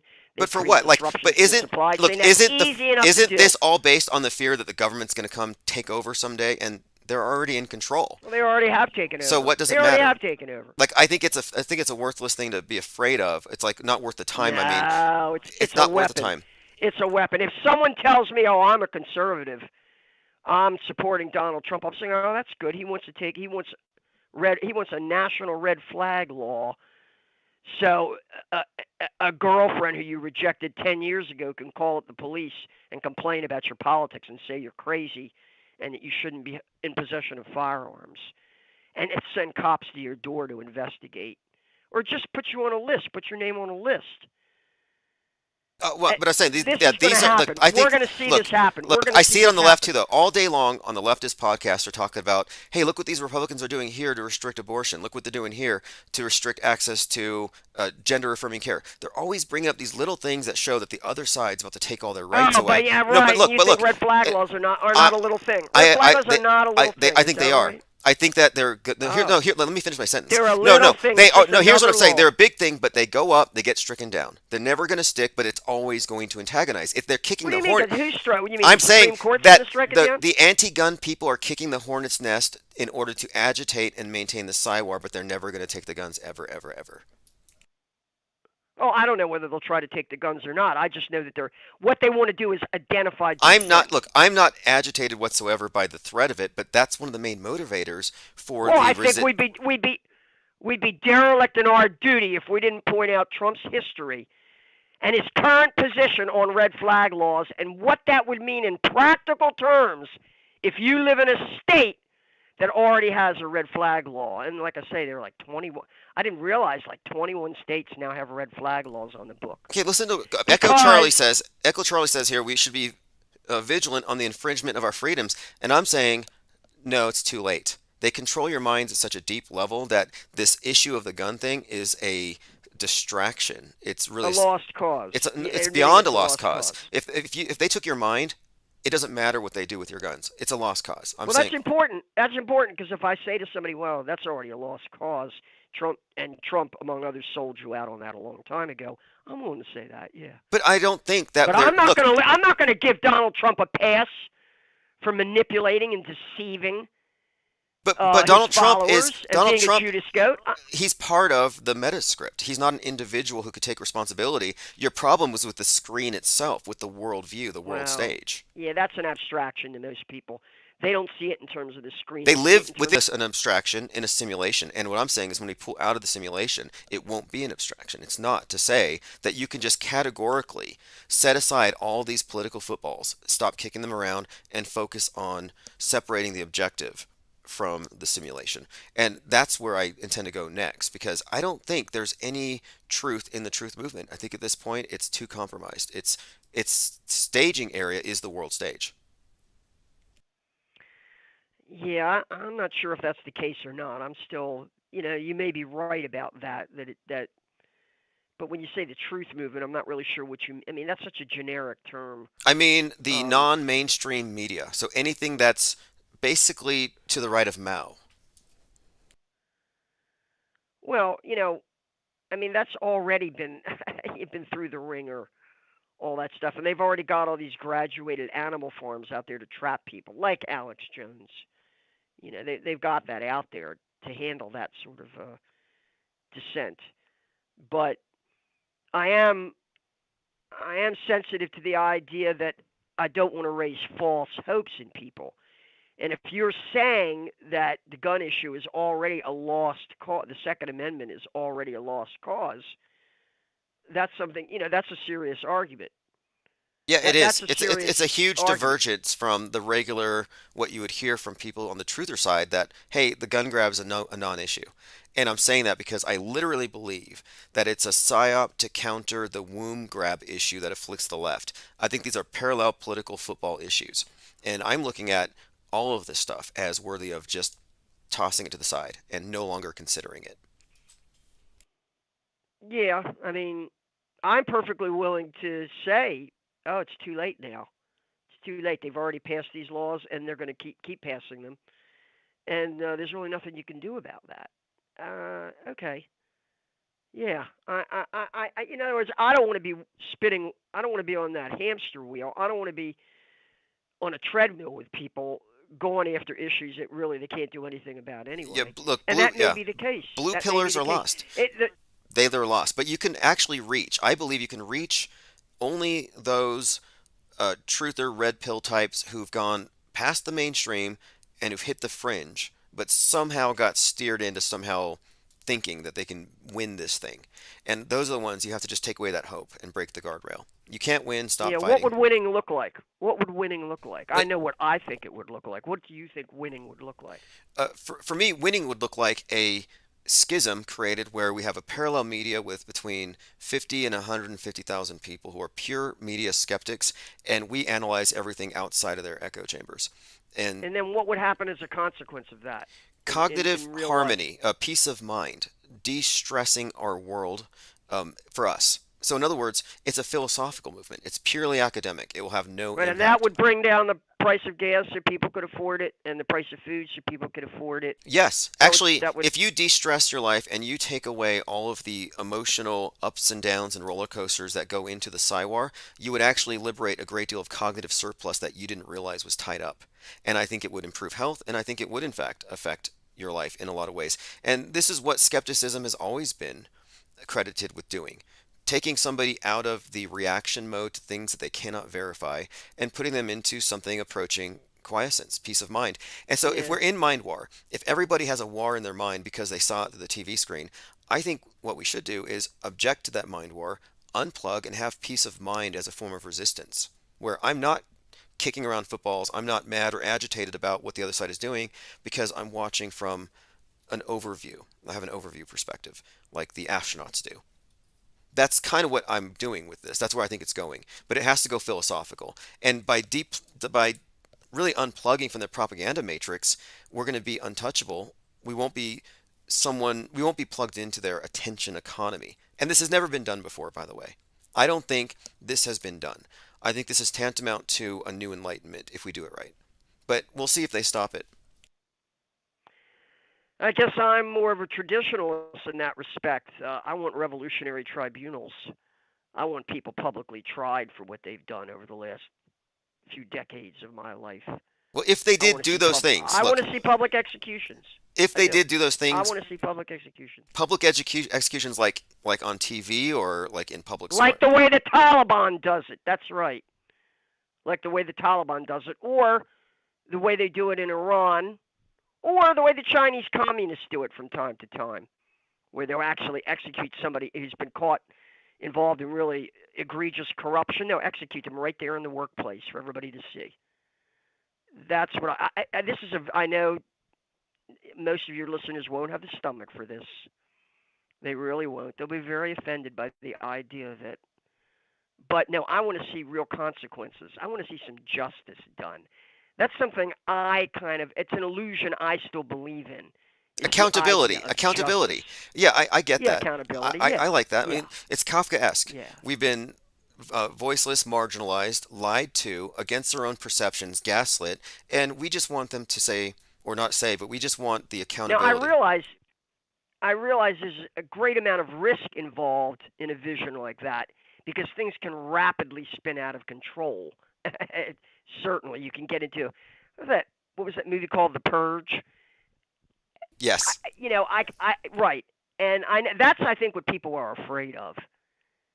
I think people are very much afraid of that kind of situation. I'm not. I'm not. But then I'm 72 years old. I don't have many years left, and I want to see some justice done. I want to see some motherfuckers get what's coming to them. I really do. I want to see people. I want to see people say, "Whoa, that's what I want." I want people to be shocked. I want people to be, in a sense, terrified by what could happen to them if they go around bearing false witness or lying on camera the way these crisis actors have done. I want to see a society in which a Robbie Parker can't show his face anywhere, or where his own kids turn against him. That's what I want to see. I think that's what Trump promised. I think one of the attractions that he has is that he reached out to the Yes, conspiracy crowd. definitely appealed to people. Right, he appealed to that tendency in people who have seen injustice or have been victimized by a corrupt system, and they want to see some justice done. They want some. They basically want to see uh, some consequences for criminals. It's like if you've been robbed or you've been assaulted My or muffler you, was you know you've stolen. had your car My stolen. muffler was I taken. mean, Yeah. right, right. I mean, are you? Well, I'll let it go. I'll No, let. I don't want to live with thoughts of revenge. No, no, no. I am consumed by thoughts of revenge around this stuff. I am, Now, and okay, I'll what about never this? let go of The that. one thing I had with Q, my issue with them was no due process. It's like secret tribunals, Gitmo. Right. And I'm like, shouldn't But we you know want. something? That's a technicality. That's a technicality. Believe me. Believe me. When the time comes, you can make it all legal. You know, um, after 9/11, they passed something called the Military Commissions Act. It bypasses all your constitutional rights because it says that under conditions of an emergency and a war on terror, we can do extraordinary rendition, just pick people up and carry them off. We can torture people. We can do anything we want. I want to see those laws used. I don't want to see the motherfuckers that have gaslighted us get away with hiding behind the protection of their constitutional rights. I want to see them tried by military tribunals. So in a way, I'm in the same camp with a lot of these Q people you're talking about, aren't I? The difference is I have a more realistic view of how Well, that can Q's not happen. new anyway. This idea of a retribution, the deep state thing, it's not exactly new, but it's never been something promised by a politician. And when Trump indirectly through Q promised we're going to deal with the deep state, we're going to drain the swamp, Yeah, that's a I huge. felt very different. I felt very differently about the George Floyd riots than you did. I didn't have any problem with people saying defund the police. I wouldn't go out of my way to say defund the police, but I wouldn't lift a finger to stop it because they're corrupt. They're rotten to the core. And when I saw young people going out and rioting against the police, yeah, I understand exactly what they're doing. There's probably a few kids, a few young people there that have been bullied by cops. The cops have pushed them around or busted them for something stupid. There's plenty of and the racial thing as well. The racial thing as well. So, it's not like, what do you want to do? You want to get up and defend these dirty, corrupt cops? Every cop is a Sandy Hook liar in my book. Every cop in this country is a Sandy Hook liar, and every fireman is a 9/11 liar. And yeah, I want them called out for it. I want them held accountable for it, even if it's only putting their picture putting their picture online, saying, "Look what this bastard did." Even if it's only that, or turning their family against them. I'd love that. I love that. I love that idea because look how they've split families over the vax for one thing. So yeah, I do want to divide families. I do. Like that gospel passage. I want to turn father against son and son against father. I kind of want to see that. Well, okay, there's a I movie want coming to see out. that. AG directed a movie called Civil War that's coming out in a few months, and many people have already remarked on this thing as Well, hey, what's so bad about Civil War? like, is there a demand for it? Is there like a mutually agreed upon desire to purge the other side? And maybe we are getting there in a lot of ways where people can openly espouse these opinions. Yeah, We, you would have avoided a civil war over slavery, wouldn't you? You would have one way or another done everything possible to prevent a civil war over slavery. Now that we're into like Nikki Haley country here. In other words, you would have told all those abolitionists in Massachusetts and Pennsylvania and New York, hey, this isn't really worth going to war over. Would that have been your attitude? no, no. In fact, I would have been an abolitionist. I'm a conscientious objector to war, war. Slavery is a state of war. It's a prisoner of war status. I wouldn't support that. Well, a lot of people don't realize that the Civil War really started in 1855 in Kansas. It was called Bleeding Kansas. And it was already a shooting war between anti-slavery settlers that moved in, the so-called Jayhawkers and the Free Soilers, and the so-called border ruffians who were pro-slavery people from Missouri mostly.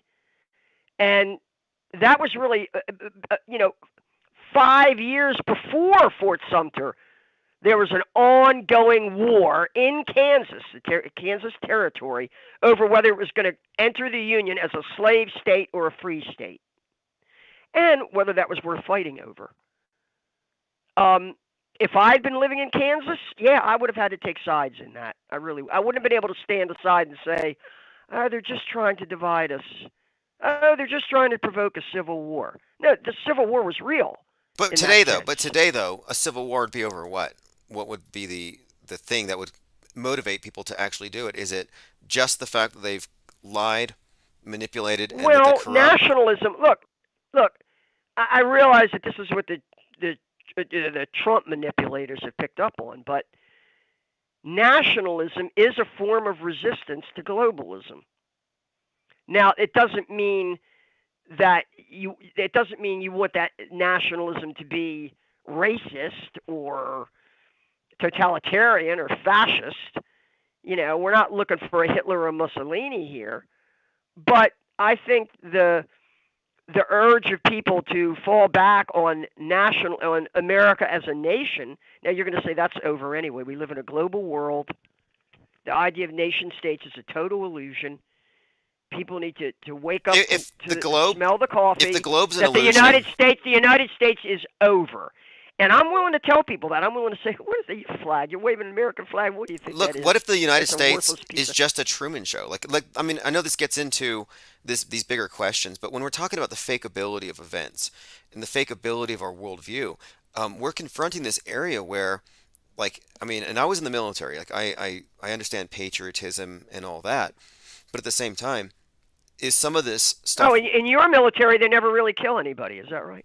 Well, no, I mean, no, I'm not saying. What I'm saying here is that They never really shoot anybody in places like Iraq or Syria or Afghanistan. look, I'm not No, denying like that the people US die. We have like 3 U.S. military bases on Syrian territory right now, but you think it's The all burden fake. of proof is on the person making the claim. How many people are you saying died? And then we can go to case by case. But what I will say is that just as they fake school shootings, they fake all kinds of things everywhere. It doesn't mean everything's fake, but we have to be very specific about it and not take things for granted when we know they use decoys, dummies, simulation, lies, and always have. And this has been the case since the beginning of media. So I'd never take anything for granted. You are listening to Infinite Plane Radio. Stick around for live call-in shows. Stay for the music and recent replays.